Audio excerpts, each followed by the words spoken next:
tough.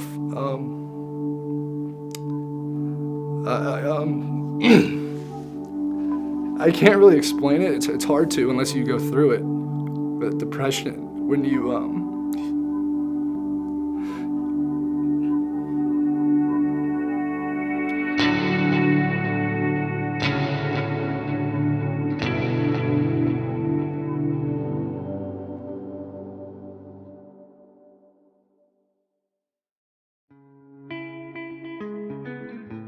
Yeah, when I was growing up, the only thing that really mattered to me were sports. Hayden never stopped moving. He was constant motion. He was always the biggest and the fastest, and as a sibling it was a little frustrating because he really didn't have to put too much effort into it as he was younger. He just kind of showed up and was great at everything. From the time that I can remember as a kid, just knowing in the back of my mind, it was I'm either gonna be a professional baseball player or I'm gonna play in the NFL for, X amount of years. And I asked Hayden, I said, what do you want to do? Do you want to play baseball? You want to go to college? He goes, well, I really want to play baseball. So he went to play with the Pittsburgh Pirates down in Bradenton, Florida with their minor league camp, and he did well. I remember going and watching and saying, oh my gosh, he's gonna get called up, because he was just lights out throwing strikes and doing really well.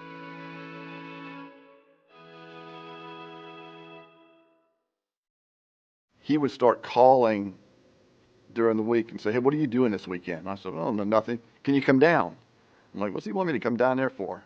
And he would every week call me, come down, come down, come down. He wanted me around all the time.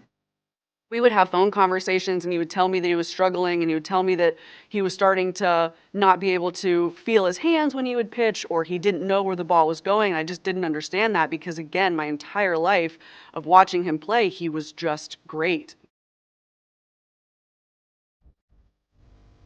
I kind of felt this weird feeling in my hand where, the ball just wasn't sitting right.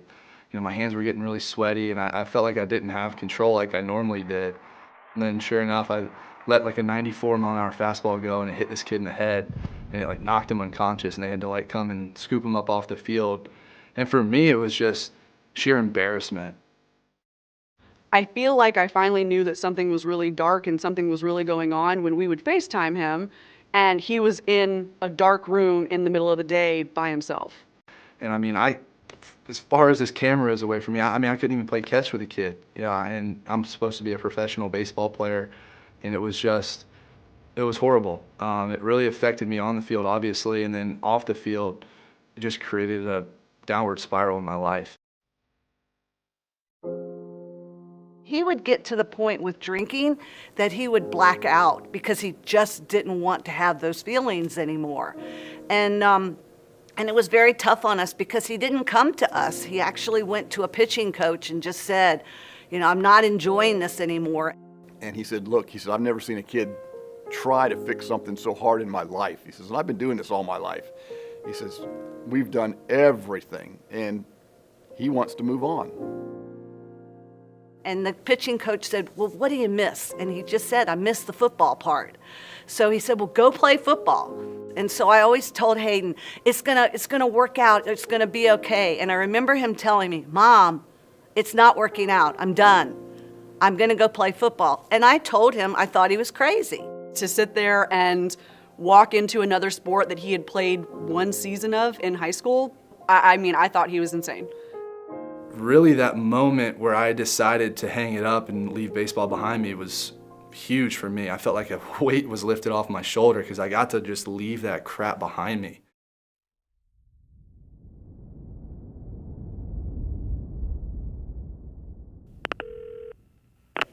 Jerry, how you doing? Steve Spurrier Jr. calling you about 1:30. Hayden has been officially admitted to the University of South Carolina. Stamped and approved. I honestly thought that I was going to leave everything behind me. I get to South Carolina, and I'm still drinking, I'm still turning to drugs, trying just to numb that pain, I guess, of having my childhood dream ripped away from me. What I went through for those 3 years was horrible. And he was drinking like he was at a bar. Like he was heavily drinking in a family setting, just on a Saturday night with the rest of us, to the point where he was getting really intoxicated at really blacking out and kind of mean. And he's never been like that. I can't really explain it. It's hard to unless you go through it. But depression, when you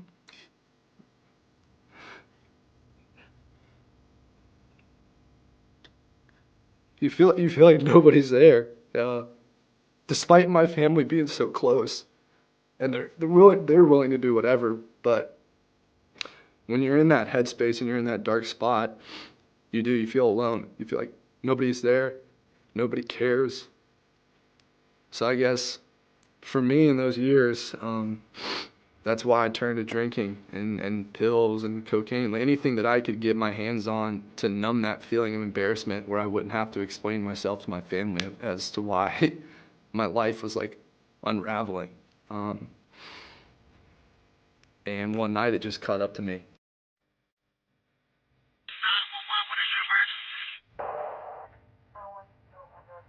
I'll never forget, my husband and I were at our lake house. I remember him coming in to the bedroom and saying, "We have to go to Columbia." And I'm like, "Why are we driving to Columbia?" And he goes, "Hayden tried to take his life." Kylie, this is Mom. When you get this message, it's pretty important. Please call me as soon as you can.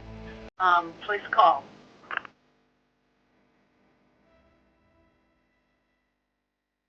At that point, I wanted out. I'd fought for so long, and I wanted it to be over. And for some reason, I got a second chance at this thing.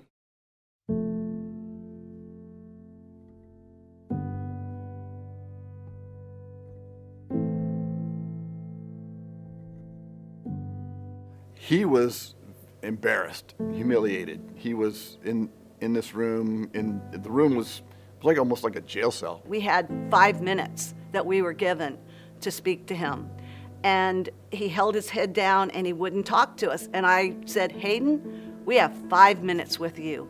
You have to share with us what happened." It was the best and the worst thing that's ever happened in my life, because when I made that decision, when I was sitting in that hospital room, kind of reflecting on everything that I had done, I made a promise to myself. It's like, I'm not going to do this again. You know, for whatever reason, God looked down on me and gave me a second shot at this thing.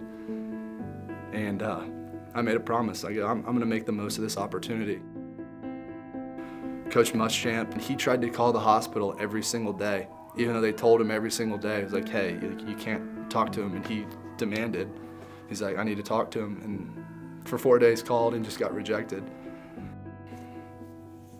Just having that support system in moments like that is crucial.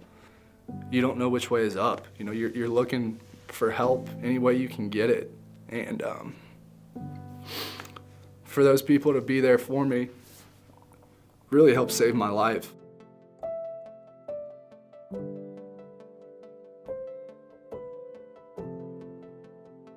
And he started just on his own, just cleaning up. He hasn't had a drink since that night. And I dove straight into football. And I was working out 2-3 times a day. You know, guys on the team were like, "Man, he's a kiss ass," and he's trying to show the coaches. But I didn't care. I blocked everything out and I dove in 100%.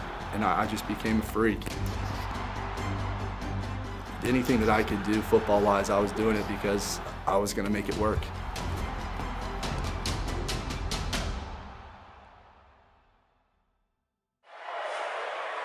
With the 25th pick in the 2018 NFL Draft, the Baltimore Ravens select Hayden Hurst. And all of a sudden, boom, my phone rings and Ozzie Newsome's on the other line. It's like, man, this is really happening. Once they showed it on the television, and Hayden called the 4 of us together, and we had a wonderful embrace because we were thrilled for him. Because a lot of the emotion and anxiety and hard work that he put in came through in all that wonderful call.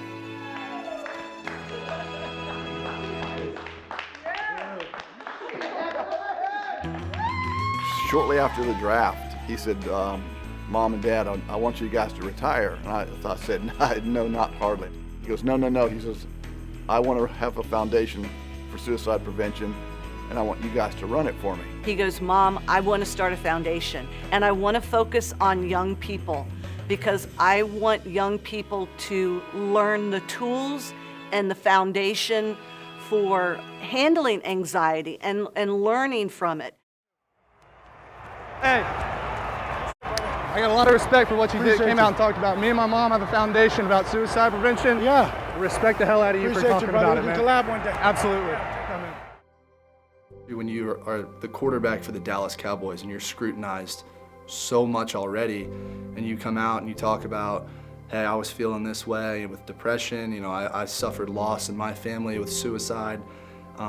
What a brave thing to come out and talk about, and then for the kind of the backlash that he got, I thought was just completely outrageous. When Hayden has his Cleats for a Cause at December 6th game, he's not only representing his foundation, he's representing Dak Prescott and Solomon Thomas, because that's what it's all about, is getting the message out and letting people feel comfortable talking about their feelings.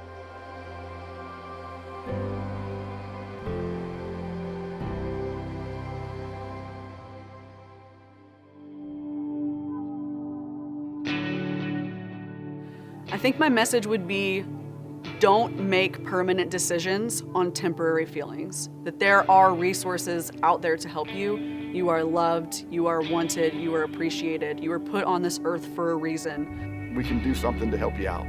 Don't hide it. You got to be strong. Come forward with it. Let us know what's going on. Don't think that you are the only one out there having these feelings or thoughts, and go to someone.